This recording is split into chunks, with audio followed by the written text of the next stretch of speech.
गुरुपूजिताय गुरुदैवताय गुरुकुलस्थायिने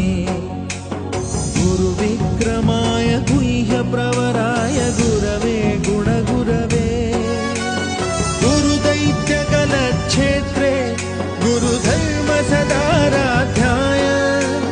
गुरुपुत्र परित्रात्रे गुरुपाखण्डखण्डकाय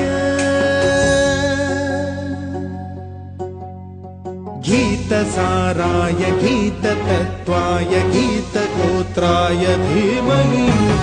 गूढगुल्फाय गन्धमत्ताय गोजयप्रदाय धीमहि